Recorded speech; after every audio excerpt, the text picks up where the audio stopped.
Et l'autre manière, c'est la manière qui aurait été faite.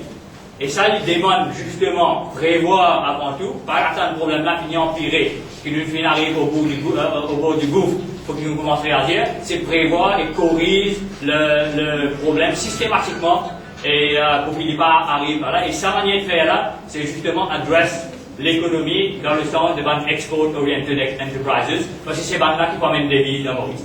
Là, tout l'industrie qui est orientée vers l'export, c'est tout le majeur, le plus gros, notamment le tourisme, notamment les services, tout en péril, tout à risque.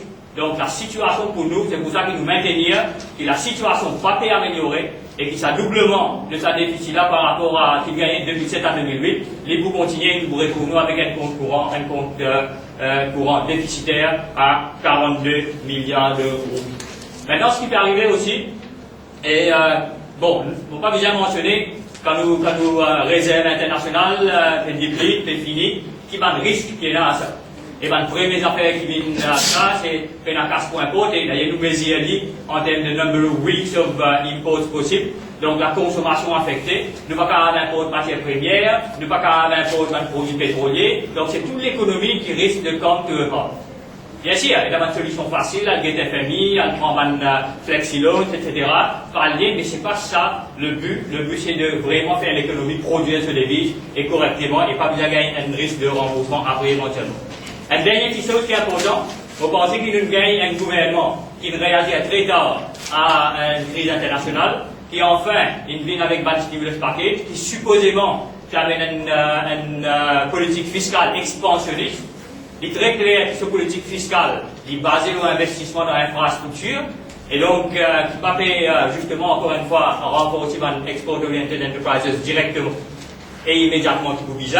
Donc dans ce contexte-là, nous devons gagner aussi un accroissement de ce que vous trouvez dans le budget, c'est un net increment of liabilities, c'est un accroissement de nos besoins en termes d'emprunt pour financer un budget expansionniste.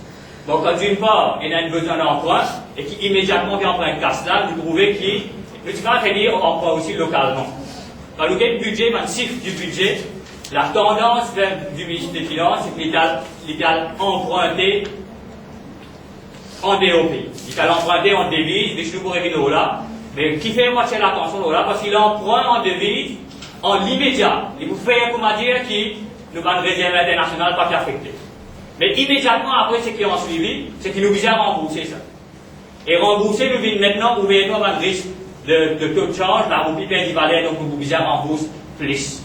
Donc, emprunter pour finance et la politique fiscale expansionniste, emprunter en devises étrangères, amène une solution, l'eau réserve qui est très temporaire et qui est très fausse, c'est une mascarade, parce qu'il n'est pas réglé le problème à chose, c'est-à-dire qu'il n'est pas réglé le problème de nous pas export-oriented enterprises.